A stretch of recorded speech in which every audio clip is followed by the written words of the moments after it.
എല്ലാ പ്രേക്ഷകർക്കും നല്ലൊരു ദിവസം ആശംസിക്കുന്നു. ആദ്യം തന്നെ വയനാട്ടിലേക്കാണ് പോകുന്നത്. വയനാട് പുൽപ്പള്ളിയിൽ അമരക്കുനിയിൽ കഴിഞ്ഞ 10 ദിവസമായി ഭീതി പരത്തിയ കടുവ കൂട്ടിലായിരിക്കുന്നു. ഇന്നലെ രാത്രിയിലായിരുന്നു തൂപ്രയിൽ കൂട്ടിൽ കടുവ കുടുങ്ങിയത്.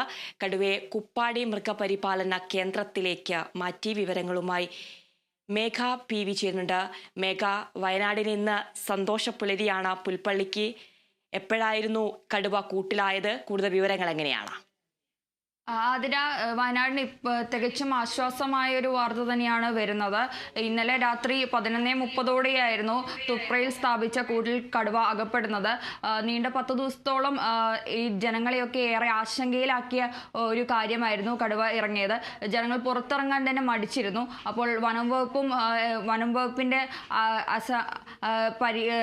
നിരന്തരമായ ശ്രമങ്ങൾക്കൊടുവിലാണ് ഇപ്പോൾ കടുവ തുപ്രയിൽ സ്ഥാപിച്ച കൂട്ടിൽ അകപ്പെട്ടിരിക്കുന്നത്. വിവിധ സ്ഥലങ്ങളിലായി 5 കൂടുകൾ കടുവയെ പിടിക്കാനായി വനംവകുപ്പ് സ്ഥാപിച്ചിരുന്നു. കൂടാതെ കുങ്കിയാനകളുടെ സേവനവും പിന്നെ നിരീക്ഷണ ക്യാമറകളും തെർമൽ ഡ്രോൺ പരിശോധനകളും ഒക്കെ വനംവകുപ്പ് സജ്ജീകരിച്ചിട്ടുണ്ടായിരുന്നു. പക്ഷേ ഇതെല്ലാം മറികടന്ന് കടുവ വനംവകുപ്പിനെ കബളിപ്പിച്ച 5ാമത്തെ ആടിനെയും കടിച്ചു കൊന്നൊരു സാഹചര്യം വരെ ഉണ്ടായിരുന്നു.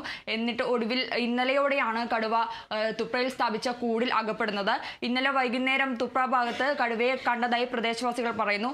റോഡ് മുറിച്ചു കടക്കുന്ന രീതിയിലേക്ക് കടുവയെ കണ്ടതായി പ്രദേശവാസികൾ പറയുന്നു. ഇന്നലെ രാത്രിയോടെ തന്നെ കടുവ തുപ്രയിൽ സ്ഥാപിച്ച കൂടിൽ അകപ്പെടുകയും ചെയ്തിരിക്കുന്നു.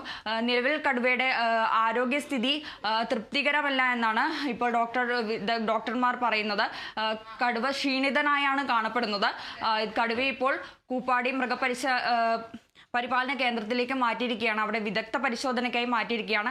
പരിശോധനയ്ക്ക് ശേഷമേ കടുവയുടെ ആരോഗ്യനില എത്രത്തോളം ഉണ്ട്, എത്രത്തോളം ക്ഷീണിതനാണ് എന്ന കാര്യങ്ങളിൽ ഒരു വ്യക്തത ഉണ്ടാവുകയുള്ളൂ.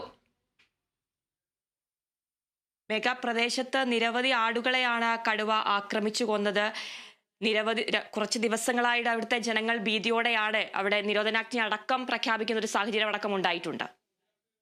തീർച്ചയായും ജനങ്ങളൊക്കെ വളരെയധികം ഭീതിയിലായിരുന്നു. ഇത്രയും നാളും 5 ആടുകളെ തന്നെ കടുവ കൊന്നിരുന്നു. പക്ഷേ ആടുകളെ കൊന്നപ്പോൾ തന്നെ ജനങ്ങൾക്കൊക്കെ ഒരു ഭീതി ഉണ്ടായിരുന്നു. മനുഷ്യനിലേക്ക് ആക്രമണം ഉണ്ടായിട്ടില്ലെങ്കിൽ ഏതു നേരം മനുഷ്യനിലേക്ക് ആക്രമണം ഉണ്ടാകാം എന്നൊരു സാഹചര്യം തന്നെയായിരുന്നു ഉണ്ടായിരുന്നത്.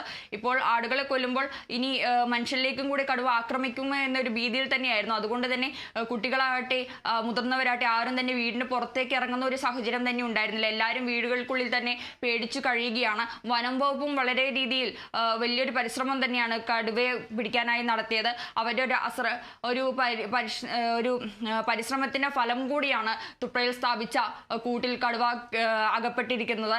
പിന്നെ കൂടിന്റെ പ്രത്യേകത എന്ന് പറയുന്നത് ആടിന്റെ മാതൃകയിലാണ് കൂട് നിർമ്മിച്ചിരിക്കുന്നത്. കടുവയെ ആകർഷിക്കാൻ തന്നെയായിട്ട് ആടിന്റെ മാതൃകയിലാണ് കൂട് നിർമ്മിച്ചിരുന്നത്. 5 ഇടങ്ങളിൽ കൂട് നിർമ്മിച്ചിരുന്നു. അങ്ങനെ തുപ്രയിൽ സ്ഥാപിച്ച കൂട്ടിലാണ് ഇന്നലെ 11:30 കടുവ പിടിയിലായത്. ശരി മേഘ, വയനാട് പുൽപ്പള്ളിക്ക് ആശ്വാസമാണ്. അമരക്കുനിയിൽ കഴിഞ്ഞ 10 ദിവസമായി ഭീതി പരത്തിയ കടുവ കൂട്ടിലായിരിക്കുന്നു. ഇന്നലെ രാത്രിയിലായിരുന്നു തൂപ്രയിലെ കൂട്ടിൽ കടുവ കുടുങ്ങിയത്. വിവരങ്ങൾ നൽകുകയായിരുന്നു മേഘ പി വി.